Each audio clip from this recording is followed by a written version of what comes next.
Estamos de volta com o nosso Mais Saudável e vale repetir, sim, como o Rossini já falou aqui no nosso programa hoje, não é permitida a venda de bebida alcoólica para menores de 18 anos no Brasil, segundo aí o Estatuto, né, da Criança e do Adolescente. Então, não pode vender, entendeu, comerciantes? É crime, tá bom? E hoje, como a gente está falando aqui sobre os males do álcool no nosso organismo, eu quero também salientar algumas complicações na sua saúde, tá? O álcool, gente, pode sim trazer o câncer de mama, o câncer de estômago, o câncer de cólon, o câncer de fígado, esôfago, a cirrose, o AVC, como a gente já conversou com o doutor aqui, a pancreatite aguda e crônica, a osteoporose, diabetes, hipertensão, acidentes e traumas aí severos, impotência sexual e a má formação fetal. E aí eu pergunto, sabendo de tudo isso, como é que tem gente que ainda permanece nesse vício?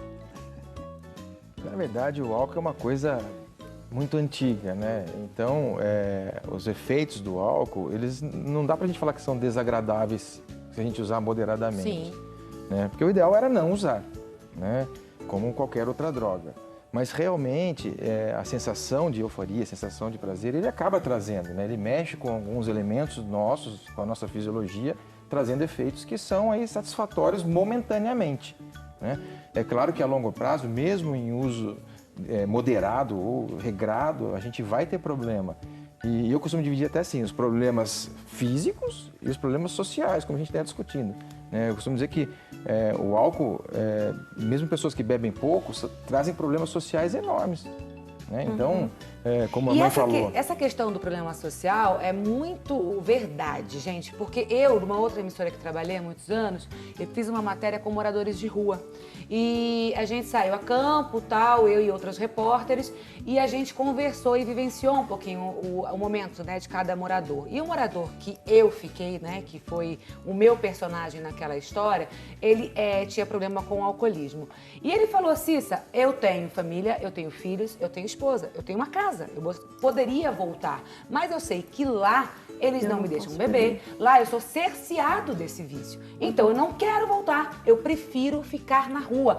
E você, Rossini, deve escutar muito dessas histórias. E é aí que eu não consigo entender como alguém deixa uma vida ser destruída. A pessoa ela se torna muitas vezes até um morador de rua. Ela não é que ela não se importa, não, ela se importa, mas ela não consegue voltar para a família porque o vício fala mais alto. Esse é o problema de toda dependência, né? E o alcoolismo, a dependência ao álcool, leva a essa situação. Às vezes ele até tem consciência que ele não pode beber, mas ele não consegue não beber. A compulsão, o vício leva a isso, a dependência leva a isso. A compulsão, a vontade, o desejo de usar é tão forte que ele prefere abandonar a família, né? Então, ele precisa de tratamento. Rossini, o importante da gente falar, eu acho que a gente não falou nenhuma vez, o alcoolismo é uma doença. Sim. Muitas vezes não é culpa da pessoa, isso a gente tem que deixar muito claro. Né? Porque a família fala, poxa, não é acha que não presta, não tem vergonha, exato. A culpa, às vezes, passou de um ponto, a culpa não é mais da pessoa, ela precisa de ajuda e muita ajuda para sair dessa. Então, doutor, mas qual é essa linha tênue aí? Quando ela passa a se tornar essa coisa da vergonha na cara e realmente ela se torna uma doença? Como eu disse, tem vários conceitos. E o Rossini falou muito bem. O efeito do álcool é diferente de pessoa para pessoa. Como o de cigarro, né? A pessoa fala, todo mundo conhece aquela pessoa, fumou até os 90 anos e nunca teve nada, o pulmão é limpo. É a mesma coisa. O álcool ele tem reações diferentes. Eu já atendi pacientes que tomam garrafas de pinga por dia e você faz os exames de sangue, exames hepáticos e estão todos normais. Né? Então, e pessoas que bebem muito pouco, a cirrose, por exemplo, socialmente é fantástico, assim. Socialmente. Já peguei pessoas no consultório que bebem muito pouco, realmente, socialmente, de festa, e você ter aí cirrose por álcool. Então, a dose do álcool, ela não é dependente para causar doença. Né? Então, pessoas são mais sensíveis ao álcool. Então, esse limite que é o grande problema da sociedade. É verdade. Mas eu acho também... Willy, como fica a família de alguém que convive com um alcoólatra? Na realidade, eu acho assim, que a dificuldade também da pessoa que bebe, ela é porque o álcool é socialmente aceito. Então, onde existe um convite, vamos sair hoje à noite, para quê? Para comer, para beber. Então, essa pessoa tem realmente uma dificuldade grande, porque cada lugar que ela vai tem bebida. A família, às vezes, começa a se excluir desses lugares. Por quê? Porque ela sabe que se ela sair com o marido para uma festa onde tem os seus amigos, o marido vai beber, o marido vai beber todas, vai voltar diferente, vai aprontar. Então, a família começa a se esquivar de certos lugares para não ter essa reação do marido, entendeu? Esse constrangimento. Esse constrangimento, e começa a se desestruturar. Porque o filho vê o pai bebendo, de repente ele vai começar a beber, a mãe vai perceber que o filho está bebendo, o pai nesse momento pode até aceitar que o filho beba, porque como ele bebe, como ele vai ter autoridade para dizer não para esse filho? E a família começa a desmoronar, né, por causa do álcool. Então, mas aí eu volto àquela questão do meu personagem há anos atrás de uma matéria. Essa família, ela deve ir atrás desse homem e falar, volta, sabe? Dá o suporte. Claro. Eu sei que é muito difícil, gente. É aquela coisa, a gente fala, graças a Deus eu não vivo um quadro de alcoolismo na minha família. Mas a gente sabe que quem vive, que quem sofre uma situação dessa é muito difícil. E é por isso que a gente se preocupa com você, telespectador, e fez um programa especial numa data como essa, que muita gente acha que carnaval, vamos beber, tá tudo liberado. E não é por aí, tá? Então, como que procede essa família? Na verdade, às vezes a família sofreu demais. Quer dizer, a gente fala, quando a droga entra pela porta da sala, a paz sai pela janela, né? Então, às vezes, muito conflito, briga, discussão, sofrimento. Às vezes a família até fala, fica fora, quero me ver longe do problema. É claro que a solução de amor da família sempre ajuda. Ou seja, ela buscar, se colocar no sentido volta, né? Tem que ter esse diálogo. O que a gente precisa entender, eu acho que a importância da gente, inclusive, fazer esse debate numa segunda-feira de carnaval, é que o alcoolismo hoje é um problema sério de saúde pública, que tem consequências danosas para o país, seja no acidente no trânsito, seja de acidentes de trabalho, seja na destruição de sonhos. Hoje, as mortes de jovens de 15 a 24 anos por causas externas se dá muito por questões associadas à droga e ao alcoolismo. Então, a gente tem que pensar em como criar medidas de proteção, principalmente para a juventude. Então, o primeiro é alertar que o álcool é uma droga que pode trazer consequências. Eu acho que esse seu programa hoje está cumprindo um papel social importantíssimo. Que bom. A partir daí, é claro que é chegar nas pessoas, os pais, as escolas, os governos, as igrejas, têm que começar a falar mais sobre esse assunto. A gente precisa desconstruir essa ideia de que beber socialmente não faz mal, né? Então, pelos efeitos que causa. Não existe uma regra, uma fórmula mágica que vai impedir que alguém se torne dependente do álcool, né? Porque cada um tem reage de uma forma, nem qual a melhor medida para cada família, né?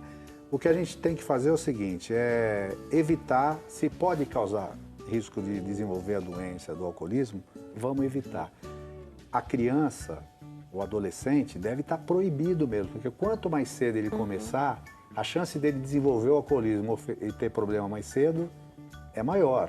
Então, a medida do Estatuto e está aqui uma conselheira tutelar, que além de psicóloga, né, é uma medida de proteção à infância e adolescência. Então, o fato de criminalizar é para falar, olha, cuidado, isso pode acabar com a vida do teu filho, desse adolescente, né? O que eu percebo, assim, campanhas chocantes realmente no exterior, né? Estados Unidos, Europa, eles têm campanhas muito fortes, né? Que realmente causam um impacto publicitário e em quem está assistindo. E eu acho essas medidas muito legais, sim, porque às vezes a gente não aprende só no amor, a gente aprende também na dor, né? Então chegou a hora da gente conversar aqui com a Alice Teixeira de São Paulo. Seja muito bem-vinda aqui na nossa roda, na nossa sala de bate-papo. E a Alice, ela fala aqui com a gente, tá? Tenho um filho adolescente e sempre que meu marido bebe, ele pede para experimentar como lidar com essa situação. E aí? Eu acho que a maneira de lidar com a situação é falar sempre a verdade, né? Para uma criança, um adolescente, que ele não pode, que é proibido por lei, e os malefícios que faz para ele. Nós sabemos que, assim, existe alguns casos que crianças chegam ao hospital completamente embriagada. Por quê? Porque ela vai na festa com os pais e vê os pais tomando e de repente, sabe aquele copinho que fica em cima da mesa? E a criança corre para lá e corre para cá e de repente ela começa, toma um copinho aqui, toma outro ali e ela realmente chega num hospital em coma alcoólica, porque a mãe não prestou atenção, muitas vezes o pai também, né?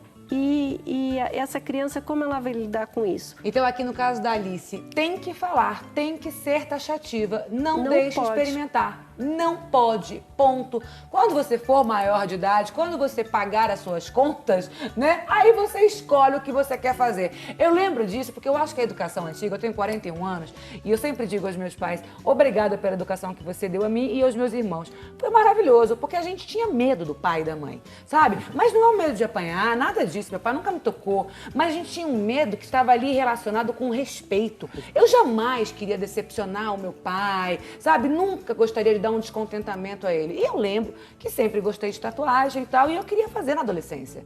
E meu pai falou, não, você não vai fazer, ponto. Assim que você tiver a maioridade, você pagar as suas contas, quiser pagar a sua tatuagem, você vai lá e faz. Então a gente tem que tomar a rédea da situação. Não dá pra ser aquele pai, aquela mãe, amigo, legalzão, hahaha, tudo pode. Você tem que ser amigo, você tem que proteger o seu filho, mas ao mesmo tempo você tem sim que exercer o seu poder de autoridade. Você é pai, você é mãe, você não é o coleguinha da esquina. Sim. Certo? Porque muita gente fala, imagina, não é assim, não vou repreender, não vou reprimir. Não, mas deixa. Eu já vi, você falou de festa, eu já vi, estando em festa, pessoas que pegam a chupetinha, alguma coisa da criança, molha aqui e vão. E eu vejo isso não com bebida alcoólica só, com um refrigerante também, que eu não curto, enfim, mas cada um faz o que quer, temos o livre-arbítrio aí. Mas assim, gente, presta atenção, porque o que você está colocando, introduzindo na vida do seu filho agora,